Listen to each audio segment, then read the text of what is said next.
Pessoal, sejam todos muito bem-vindos a mais um encontro, a mais uma aula da história do povo judeu, desde Abraham até a saída do Egito. E hoje, pessoal, a gente está na nossa oitava parte. Na oitava parte da nossa história magnífica, essa história maravilhosa que vocês acompanharam comigo, desde o primeiro momento lá em Abraham Avinu, como que surgiu Abraham, como que surge essa ideia do monoteísmo, do judaísmo. A gente vê a história de Abraham, a gente vê com a história de Yitzhak, com a história de Yaakov, a gente vê com a história de Yosef, a gente vê com a história de Moshe, a gente viu como que o povo de Israel chegou no Egito e hoje a gente vai descobrir como que o povo de Israel saiu do Egito, nessa que é uma das histórias mais magníficas da humanidade, não só do judaísmo, mas de outras religiões também que veem essa história, a mídia vê essa história, o cinema vê essa história, e muitos contestam e muitos falam que é verdade. Hoje a gente vai entender um pouco se essa história, a história do êxodo, a história da fuga do Egito, se ela é uma farsa de Hollywood ou ela é uma fuga cinematográfica. Tá bom, pessoal? Então vem comigo, me acompanha, que hoje tem coisa nova. E aí, pessoal, a gente chega agora em rota de fuga. Chegou o momento do povo de Israel sair do Egito. Depois da 10ª praga, o faraó chama Moshe e fala: acabou, chega, some da minha frente, pega as suas tralhas e some do Egito, que eu não quero mais te ver aqui. E faz cumprir aquilo que o Moshe tinha falado, o faraó: ó, depois da 9ª praga, para a 10ª praga, você não vai me ver de novo, fica tranquilo. Fica tranquilo que você já não vai nem mais querer que a gente esteja aqui. E dito e feito, o faraó expulsa Bnei Israel do Egito. E pessoal, antes de a gente começar a falar sobre o êxodo, tem uma questão que se levanta quando a gente começa a falar dessa preparação da saída do Egito, que é o seguinte: muitas perguntas, surgem em relação a essas situações. Vocês sabem quais são essas perguntas?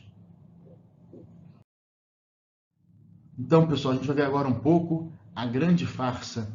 Será que é uma farsa? Será que é mentira? A gente vai entender o seguinte: as pragas do Egito, elas duraram mais ou menos em torno de um ano. A gente sabe que Hashem chamava o Moshe, ele anunciava que ia ter uma praga, o Moshe ele vinha, falava com o faraó, ameaçava o faraó, dava um tempo, vinha a praga, durava uma semana a praga, o Moshe tirava a praga e levava aí mais uns 30 dias até ter uma próxima praga.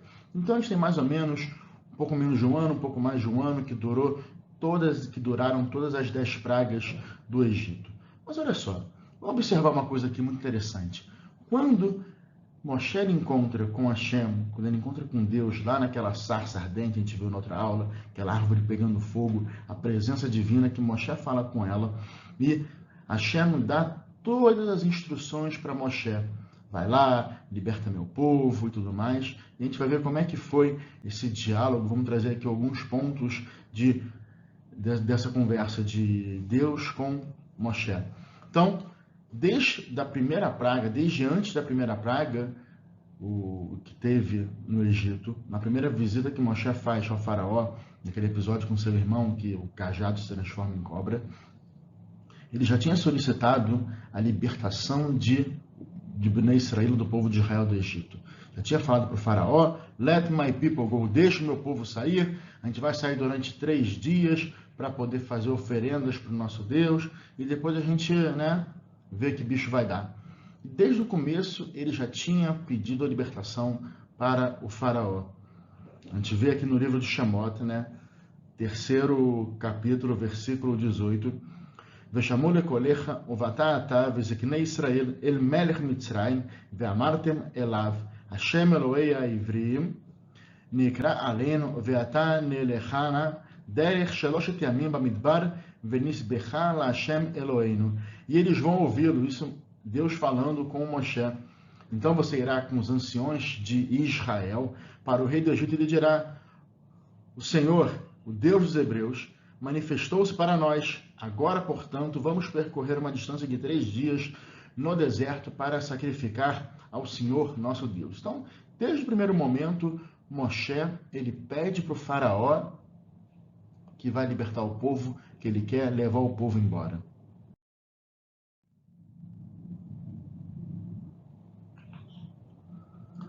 A gente vem então na continuação no mesmo livro Shemot, terceiro capítulo, versículo 22.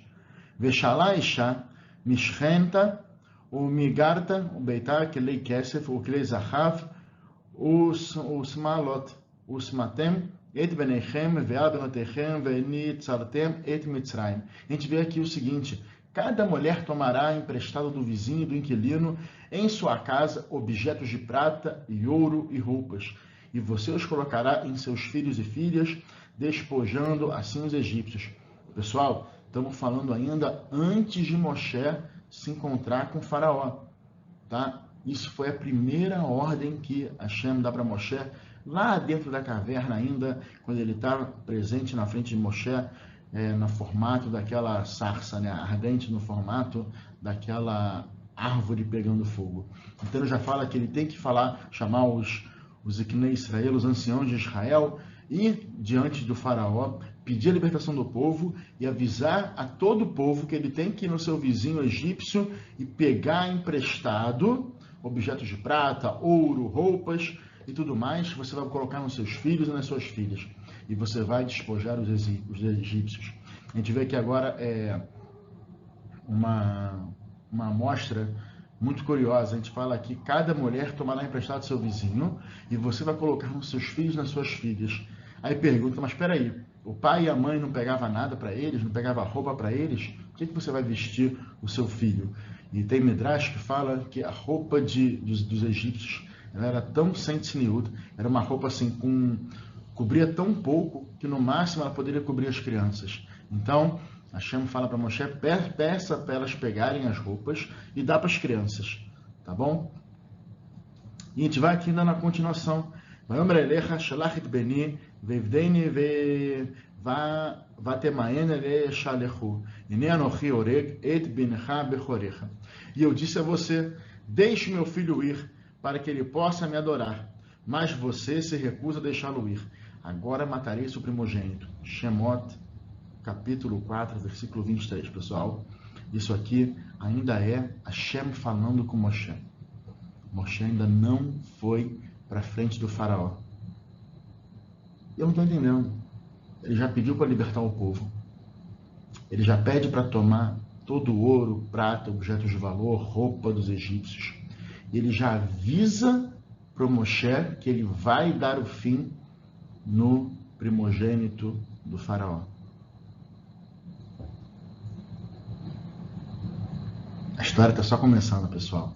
Vamos ver o que vai acontecer.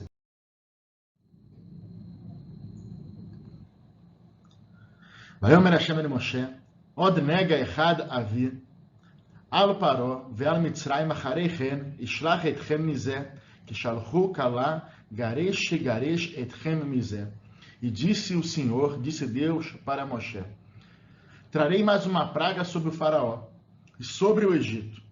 Depois disso, ele deve deixar você partir daqui. De fato, quando ele deixar você ir, ele o expulsará daqui, todos. Shemot 11, capítulo 1.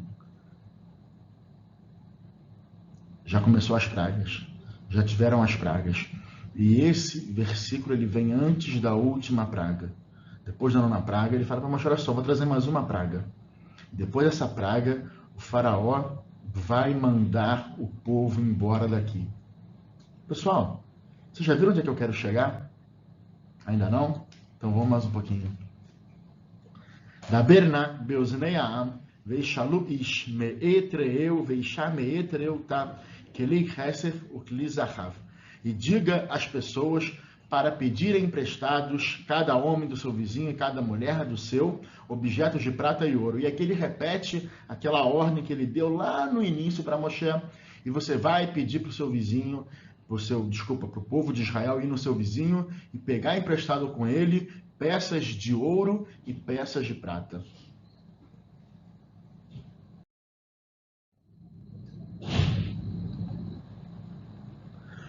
Ve'achlu et abasar ba'layla azeh, tzeli umatzot al merorim yocheleu. E eles comerão a carne naquela mesma noite. Comê-lo-ão, né, história, linguagem bíblica, assado no fogo, com pães ázimos com ervas amargas. Shemot capítulo 12, versículo 8. Pessoal, capítulo 12 do livro Shemot, eu não coloquei aqui porque senão vai ficar muito longo, ele já começa antes da última praga, antes da praga de Makat Bechorot. Quando Hashem vira para Moshe e fala, olha só, agora esse mês vai ser para vocês, Rosh Chodesh HaChodashim, vai ser a cabeça dos meses, né, de todos os meses que a gente tem. Que mês é esse que Hashem se refere? Não é Tishrei, não é Rosh Hashanah, ele se refere a Rosh Chodesh Nissan, o Chodesh que tem a festa de Hagapesa. Então ele fala, olha só, aqui na Torá, pela Torá, o Chodesh Nissan é o Rosh Chodesh, é a cabeça de todos os meses. O ano novo começa aqui em Nissan. E ele pede que no 10º dia do mês de Nissan, cada família vai pegar um cordeiro, né, e vai deixar ele separadinho, reservado, né, um cordeiro que não tenha defeito e tudo mais. Cada família, de acordo com o que for comer, mas se minha família é muito pequena e eu não vou comer um cordeiro inteiro, então você se junta com seu vizinho, né, para não ter que desperdiçar comida, não pode ter desperdício. Então as pessoas foram se juntando, cada qual com seu qual, um vizinho com o outro, tinham famílias que eram muito grandes, pegavam mais um cordeiro, e eles pegaram os animais, deixaram eles presos durante 4 dias. E no 14º dia à noite, Hashem vira para Moshe, fala, dá a ordem para Moshe, agora vocês vão abater esse cordeiro, vão pegar o sangue desse cordeiro e vão passar nos umbrais das portas, porque esse será o sinal de que eu não vou atingir Bnei Israel na última praga. E assim, Hashem, ele passou sobre as casas de Bnei Israel, daí vem o nome da festa de Pesach, Hashem, ele pulou a casa de Bnei Israel. Pessoal, vocês já entenderam aonde eu quero chegar? Ainda não? Mais um pouquinho. Shivat Yamim, Matzot Tochelo, Ach Bayom Arishon, Tashbitu, Seur Mebateichem, Ki Kol Ochel Hametz, Nichreta, Anefesh Haim Israel, Miyom Rishon, Ad Yom Hasheviah. Então, 7 dias comereis pães ázimos. No primeiro dia removerás o fermento de vossas casas. Pois quem comer o pão levedado do 1º ao 7º dia, essa pessoa será exterminada de Israel. Shemot 12, capítulo 15. Olha só esses 2 versículos, pessoal. No capítulo 12, versículo 8, está escrito, eles comerão a carne naquela noite e vão comê-la assada no fogo, com matzot, com pães ázimos e com ervas amargas, com maror. E depois, a gente tem aqui 7 capítulos depois, Deus fala para Moshe, e vocês vão comer matzot por 7 dias, no primeiro dia você vai tirar o fermento da sua casa, não pode ter hametz, e você vai ficar assim durante 1 semana, e a pessoa que não fizer isso será exterminada de Am Israel. Pessoal, peraí, por que a gente come matzah? Por que a gente comemora Pesach? Por que a gente não pode ter hametz em casa? O que está acontecendo? Até agora a gente viu que Hashem ordenou tudo isso para Bnei Israel. Antes de sair do Egito, antes mesmo de acontecer tudo o que aconteceu, antes do povo sair correndo com a massa sem assar nas costas, e por isso ela virou matzá, porque não deu tempo de fermentar. Pessoal, peraí, Deus já falou que isso ia acontecer. Deus já falou antes, eles já comeram matzá antes, já comeram maror antes, já comeram o korban antes. Quais são as 3 coisas que a gente tem que falar, segundo o Rabban Gamliel, se a gente não fala em Haga Pesach, como se a gente não tivesse estado no Haga Pesach? Pesach, matzá ou maror. Pesach, o korban Pesach, né, o sacrifício, aquele que o sangue originou para botar nos umbrais e Hashem pular as casas de Bnei Israel. Matzá, que é o pão ázimo, aquela matzazinha bonitinha, e maror, que são as ervas amargas, que simbolizam a escravidão. Mas, gente, tudo isso já aconteceu antes do povo sair. Como é que a gente explica isso? Como é que a gente vai explicar essa grande farsa, né, que o motivo da gente comer matzá é porque a gente saiu correndo do Egito? Então, pessoal, a gente vai falar agora sobre o efeito Tostines. esse do biscoitinho gostoso aí, inclusive é kasher, quem quiser pode adquirir, comer bonitinho com brachá. O efeito Tostines, propaganda famosa na década de 80, de 90, não sei se vocês lembram aí, quem estiver assistindo esse vídeo. O Tostines, ele vende mais porque ele é mais fresquinho, ou ele é mais fresquinho porque ele vende mais? Isso foi, inclusive, muitas teorias surgiram, óbvio que teorias não regulamentadas, se alguém quiser fazer alguma teoria aí acadêmica e postar, vai ser muito bem-vindo. Então, a teoria do efeito Tostines, ele vende mais porque ele é fresquinho, ou ele é fresquinho porque ele vende mais? Então, a gente vai entender aqui agora o seguinte, a causa e efeito. Qual é o motivo dos costumes de Pêssar? Matzá. Se a gente já comia antes, como é que o motivo pode ser que a gente saiu do Egito correndo? Como é que a gente vai desvendar agora esse mistério? Vamos lá, pessoal. Então a gente agora vai ver a relação causa e efeito. Desde criança, o que a gente aprende? Que a gente come matzá porque os nossos antepassados saíram apressados do Egito. Eles saíram correndo do Egito e não deu tempo de fermentar a massa. Essa historinha que a gente aprende na escola, desde criancinha, eu também aprendi essa historinha na escola.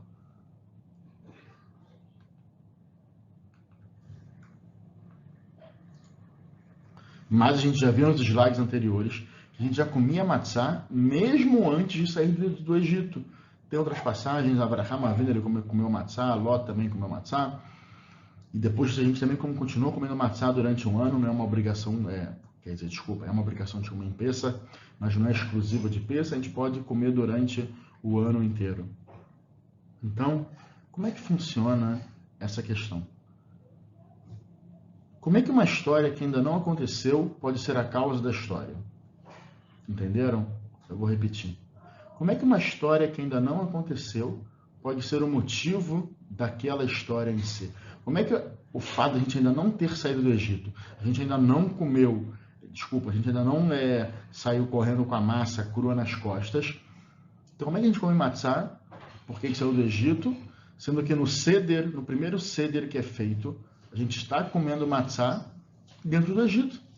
Então, como é que fica essa relação da causa e do efeito?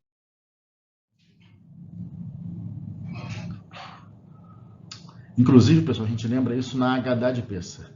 Essa é a matzá que comemos, por que razão? Porque a massa dos nossos pais não teve tempo de fermentar e pereré, pororó, aquela história toda que a gente leu na Haggadah há pouco tempo. Está dando que o motivo da gente comer matzá é porque a gente saiu correndo do Egito. Então, como é que a gente vai resolver esse enigma de Pêssar? Por que comemos matzá? Por que não comemos hametz? Qual é o motivo disso?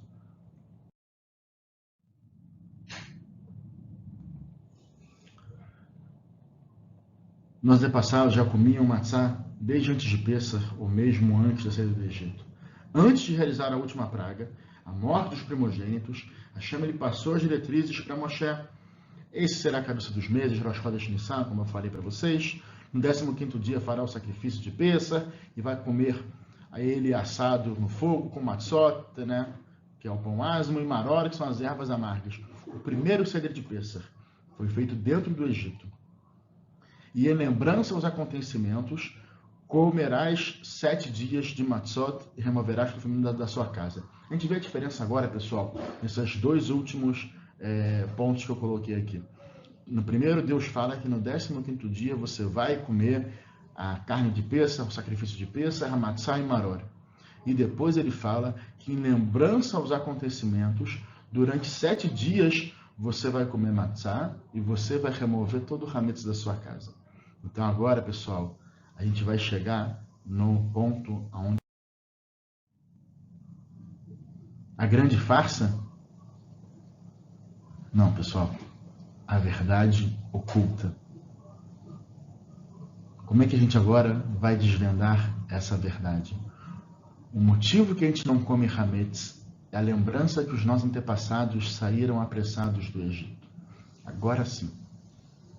Os nossos antepassados saíram apressados do Egito, então agora a gente vai ficar sem comer hametz durante uma semana. As regras de Pêssar foram instituídas um ano depois da saída do Egito. aconteceu a saída do Egito, e devido a tudo aquilo que aconteceu, foram acrescidas as regras naquela festa que estava começando.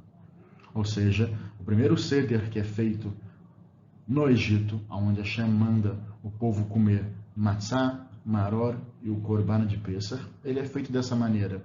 Só que o restante das regras entram de acordo com os acontecimentos que vieram a seguir.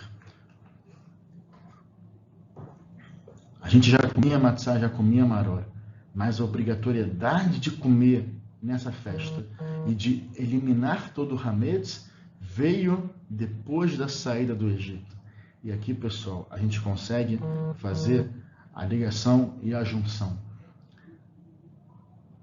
É uma grande farsa a gente comer matzá? Não, pelo contrário. A verdade, ela está aqui. Às vezes ela está um pouco oculta, mas ela está aqui.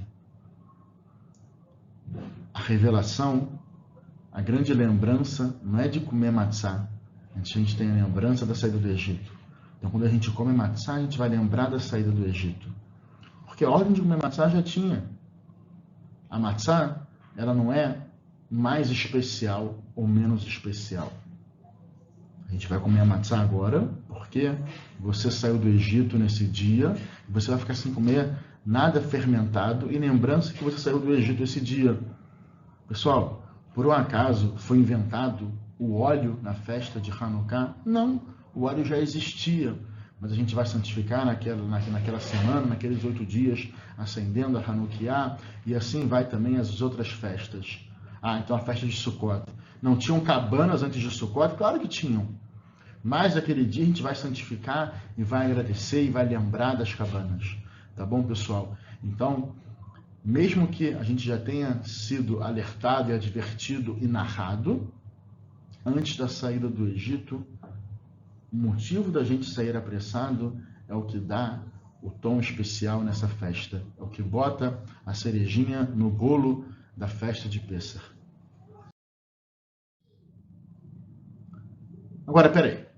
A gente veio aqui falar de Pessah, de comer matzá, ou a gente veio falar do êxodo, a gente veio falar de Tziat Mitzrayim, da fuga do Egito. A gente veio falar da fuga do Egito e é daqui para frente que a gente vai. Chegou então o grande momento, pessoal, a maior das revelações. Chegou o momento em que o povo de Israel sai do Egito. Bnei Israel foi expulso do Egito, como a gente já viu nos slides anteriores. Acabou? Não quero mais vocês aqui. Recolhe todas as tuas tralhas e mete o pé da minha casa, porque eu não quero mais ver nenhum de vocês aqui na minha frente. O faraó expulsa Bnei Israel. E eles partem em caravana, aproximadamente 3 milhões de pessoas. Fala a Torá, como é que a gente chega nesse número aproximado? A Torá fala que 600 mil homens, na idade de exército, de 20 a 50 anos, 20 a 60 anos, sai do Egito. Homens, você bota ainda mulheres, idosos, crianças, a gente vai aproximadamente 3 milhões de pessoas, uma conta muito rapidinha. Pessoal, isso era Hamushim, era 1/5 do povo, 20% do povo estava saindo do Egito. Agora imagina só quantas pessoas não ficaram para trás. Quantas pessoas não se assimilaram, mesmo diante de tanta maravilha, de tanta coisa boa, de tantos milagres no Egito. Mas somente 1/5 do povo, 20% sai de lá. E eles partem do Egito. E depois de 3 dias, o faraó, ele manda o seu exército atrás de Bnei Israel. E vem a pergunta, por que 3 dias? Não sei se vocês lembram, mas desde o primeiro encontro de Moshe com o faraó, ele pede para libertar o povo, para poder sair, para oferecer para Deus. Na verdade, ele pede para libertar, ele fala que o povo ia sair durante 3 dias em caminhada no deserto, para poder oferecer sacrifícios para o seu Deus, para o Deus de Israel. E conforme foi passando as pragas, e uma praga, 2 pragas, você não vai, daqui a pouco Deus virava, chamava, o faraó chamava, mas vem cá, quem é que vai? É só os homens, só as mulheres, só as crianças? Cada vez ele ia botando mais uma dificuldade, ele fingia que ia libertar o povo, mas ele só enrolava mais ainda Moshe, dava mais uma desculpa para falar, olha só, estou tentando, Moshe, você que não quer negociar comigo, você que está sendo redutível. Mas foi assim até a 10ª praga, e faraó expulsa Bnei Israel do Egito, e depois de 3 dias ele parte em em caravana também, com seu exército, seus soldados, atrás de Bnei Israel no deserto.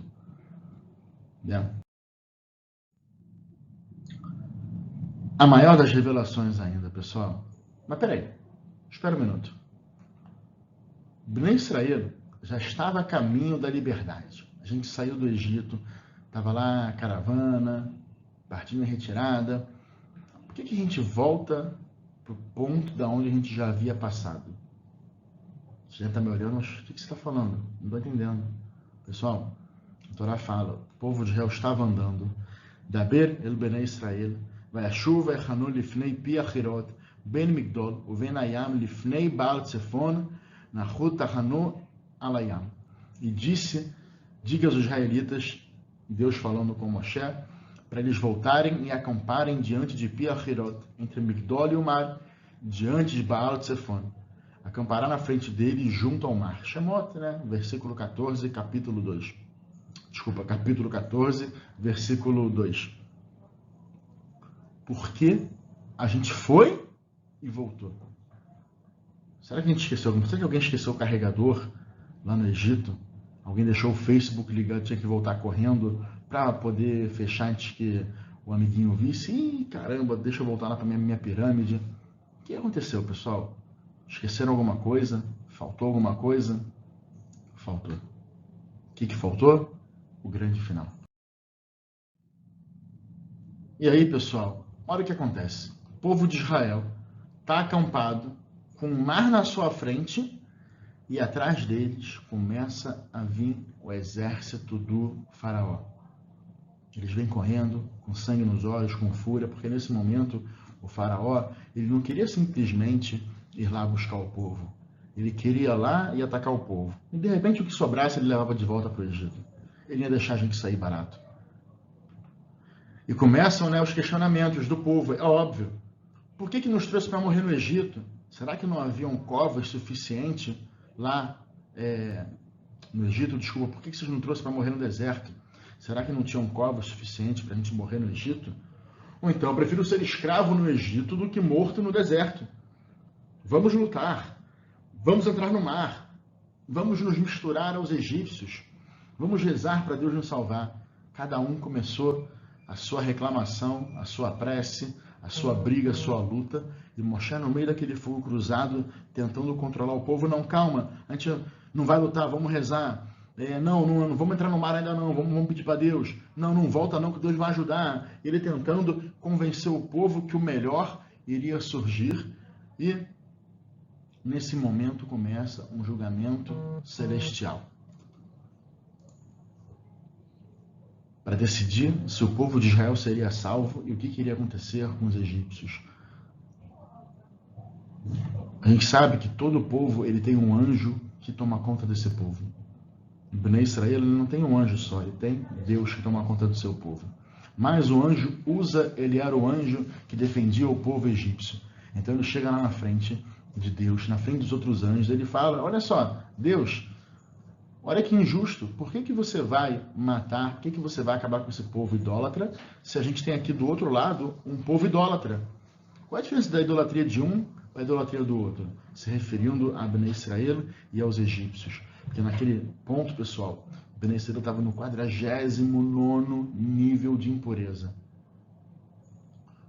Um nível mais baixo, mas um nível acabava, não tinha volta. Estava muito baixo, eles estavam muito perdidos no Egito. Estavam muito assimilados. Então, o anjo Uza fala para Hashem, olha só, não estou vendo diferença nenhuma. Por que você vai matar um povo e não vai matar o outro? Ou mata todo mundo, ou libera todo mundo. Isso não é justo.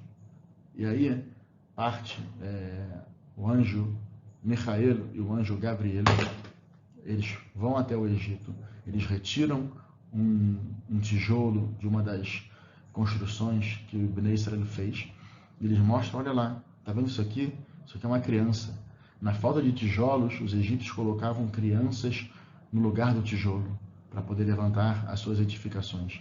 E naquele momento, o anjo Uza fica quieto, ele não tem mais argumentos nenhum, e Deus sela o destino de Bnei Israel e o destino dos Mitzrim, dos egípcios.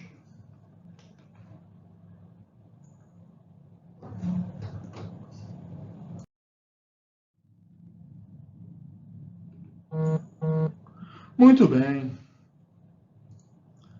ואת משה את ידו על הים, ויולך השם את הים ברוח קדימה זה כל הלילה, וישם את הים לחרבה, ויבקעו המים.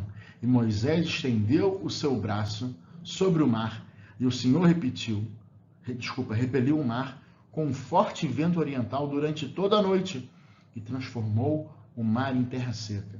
As águas foram divididas. Shemot, capítulo 14, versículo 21. Então a gente tem aqui nesse momento a abertura do Mar Vermelho.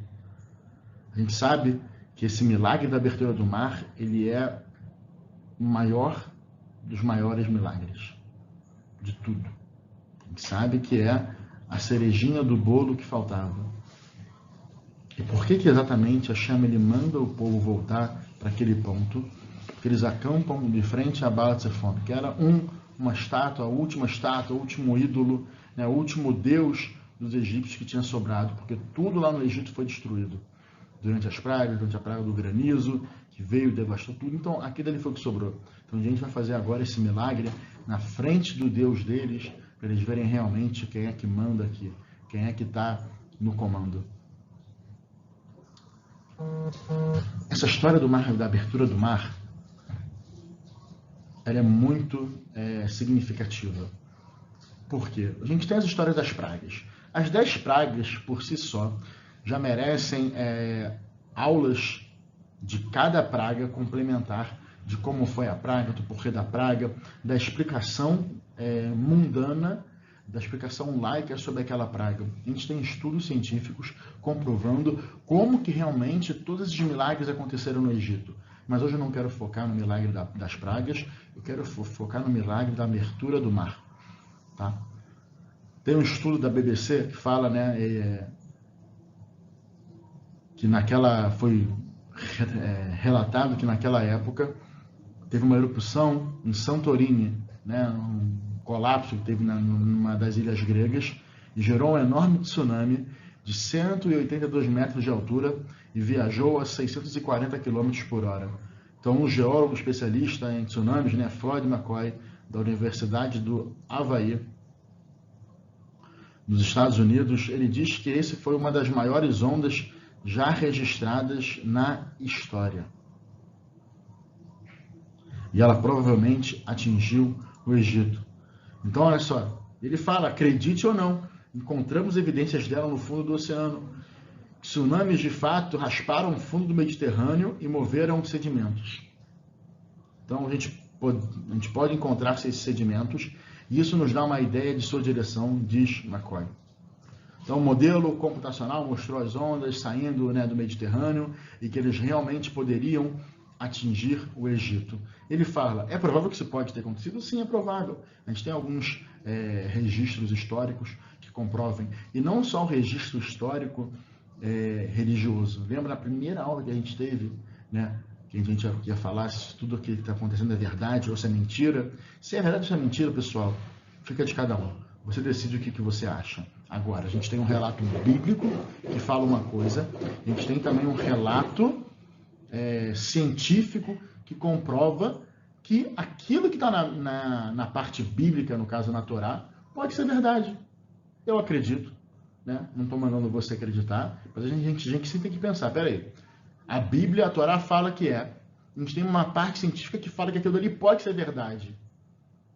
Se é nome é igual, se é Moshe, se é João, se é Maria, se é Pinhas, se é Yitzhak, quem era o nome daquelas figuras, talvez isso daqui seja o de menos.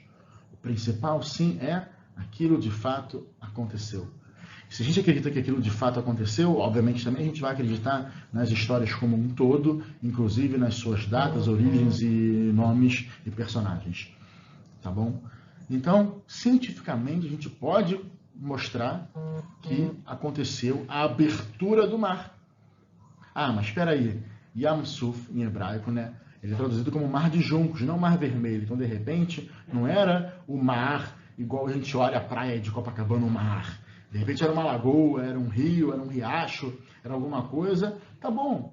Isso agora também não vem ao caso. A gente está falando do milagre como um todo. O mar se abriu. E não só se abriu, Bnei Israel passa em chão seco. Ele não passa no meio da lama. Porque se você pega agora e você drenar toda uma lagoa, você vai ter no fundo da lagoa toda aquela terra, aquela lama, que não vai secar ali em 10 minutos. Vai levar muito tempo, muito sol para secar. Então agora, pessoal, a gente vem aqui, como é que os milagres eles vão aumentando, e aqui realmente a gente está vendo como está a grandeza de Hashem.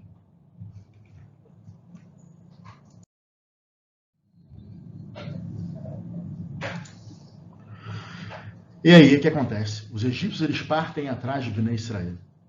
Eles entram no mar aberto, naquela terra seca por onde os judeus passaram. Mas o caminho que antes era seco começou a ficar cheio de lama. As suas bigas, os carroças, carruagens começaram a se prender no fundo do mar. Então veio a ordem divina. Deus fala para Moshe: estenda os seus braços sobre o mar para que as águas voltem sobre os egípcios, seus carros e seus cavaleiros. E assim, pessoal, o mar se fecha em cima de toda aquela comitiva egípcia. Já fizeram estudos, já cavaram um fundo, né, de alguns rios e lagos e mares ali do Egito e já acharam carruagens egípcias no fundo do rio, onde não deveriam estar ali.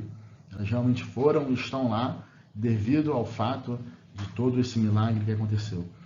Né? E esse é o clássico exemplo da reviravolta no deserto. Deus ele se mostra de frente a Baal-Zephon, ao Deus dos egípcios. Né?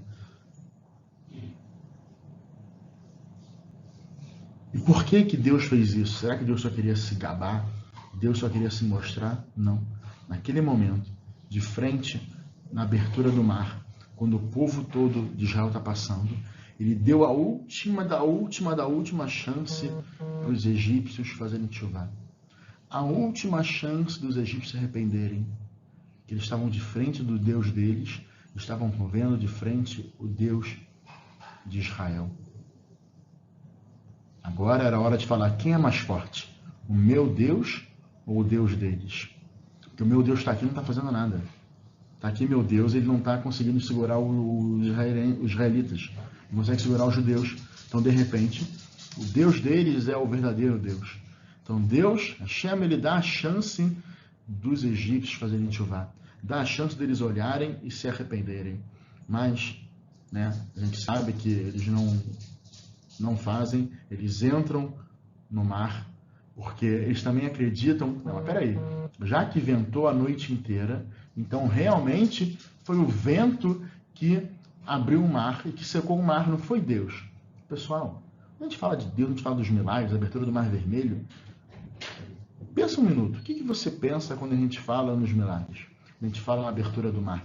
Será que veio uma mão gigante do céu, ela vem no meio do mar, ela dá aquela espanada, dá aquela abertura e o mar se abre? Quando a gente fala da praga do granizo no Egito, será que Deus ele ficou tacando bolinha, pedra de gelo lá do céu em cima dos egípcios do Egito? Não. A gente quando fala de Deus, a gente está falando dos milagres da natureza. A natureza agir é Deus agir. O milagre verdadeiro vem não só no ato, mas no momento que você precisa. No momento que Bnei Israel está de frente para o Mar Vermelho, bate um vento milagroso que abre o mar, que seca o mar, que o povo passa, e quando acaba de passar, o mar se fecha em cima dos egípcios. Olha só que coincidência. No judaísmo não existe coincidência. E nunca mais teve outro episódio desse. Nunca mais o mar se abriu dessa maneira, nem antes e nem depois. E aí? Isso é um milagre. Isso é Deus agindo. Quando a natureza age, é Deus que age. A gente não pode esperar vir aquela mão divina e botar a mão aqui em cima da gente. E não só a natureza. Nós somos shlichim de Deus. Nós somos enviados de Deus. Ou seja, você pode ajudar o seu amigo pode te ajudar, você pode ajudar seus pais, seus irmãos. Ainda mais agora nesse momento que a gente está vivendo, a gente está todo mundo confinado, a gente tem que se ajudar a não propagar aí o vírus e tudo mais. A gente tem esse poder. Nós somos a força de Deus nesse mundo. Igual a natureza também é a força de Deus nesse mundo. Então, pessoal, para a gente poder entrar na última parte da nossa aula hoje, Vayar Israel et ha'el הגדולה, אשר עשה השם במצרים, ויראו העם את השם ואמינו בהשם ובמשה עבדו. E quando Israel viu o maravilhoso poder que o Senhor exercia contra os egípcios, o povo temeu ao seu Senhor e eles acreditaram no Senhor e em seu servo Moshe. Pessoal, só agora, depois da última praga, depois da abertura do Mar Vermelho, que o povo de Israel começou a acreditar em Deus? Agora sim eu acredito, porque quando o rio virou sangue, quando veio os sapos, piolhos e granizo e morte dos primogênitos, eu estava um pouco na dúvida. Mas agora eu acredito. Agora eu tenho certeza que Deus existe, que Deus é verdadeiro e o Moshe é o enviado dele. Não foi assim, pessoal. O povo ele tinha uma dúvida razoável. Que? Dúvida razoável? Como assim? Eu vou explicar. O povo tinha uma dúvida razoável. Qual era a dúvida que o povo tinha? Desde a primeira vez que Moshe se apresenta para o faraó e também para os anciãos de Israel, ele falava que o povo iria sair de Israel para rezar durante 3 dias. E o povo pensou, mas espera aí, por que Moshe está mentindo para o faraó? Hashem vai libertar a gente, por que Moshe tem que mentir? Será que Moshe está com medo do faraó? Ele está falando com um jeitinho para o faraó não mandar matar ele? Será que Moshe está tão medroso assim? Que líder é esse enviado de Deus que está com medo de outro homem, está com medo do faraó?